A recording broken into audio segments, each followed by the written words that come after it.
મિત્રો કાનમેરથી અમારે એક છોકરો આવ્યો છે અને બહુ સારું ગાય છે ગીત. તો તમારે એક લાઈન સાંભળવાની છે આ છોકરાની. બહુ યાર બિંદાસથી ગાય છે અને ફક્ત ને ફક્ત 10 દિવસની અંદર, કારણ કે 17,000 ફોલોવર કરી નાખ્યા. તમારે યુટ્યુબમાં જે મને પ્રેમ કરો છો તો જાજો. ઇન્સ્ટાગ્રામની અંદર શું નામ છે આઈડીનું?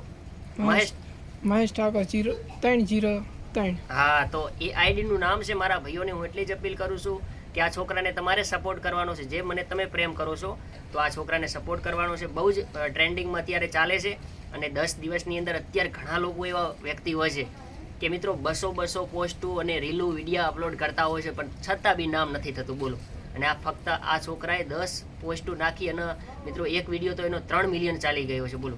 તો આ એનું નસીબ છે, એનો કિસ્મત છે અને નાની ઉંમરમાં એના પિતા ઓફ થઈ ગયા છે. તો મિત્રો આ વિડીયોમાં તમારે ઓમ શાંતિ તો લખવાની છે, કારણ કે એમના અત્યારે ના કહેતા કે મા બાપ વગર તો નકામું છે સાહેબ, નાનપણ હારી ગયા. તો મિત્રો કારણ કે હવે તમારે કમેન્ટ કરવાની છે, તો એક લાઈન ગવરાવું છું અને એ લાઈન બહુ ફેમસ થઈ છે, અત્યારે હાલ ટ્રેન્ડિંગમાં છે ઇન્સ્ટાગ્રામમાં.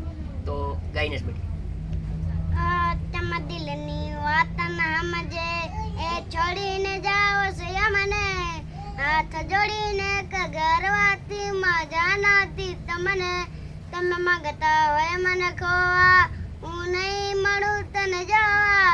સમસાને જઈને સળગાવે તો આવતી ના મન રોવા. તમે પ્રભુને થઈ ગયા વાલા.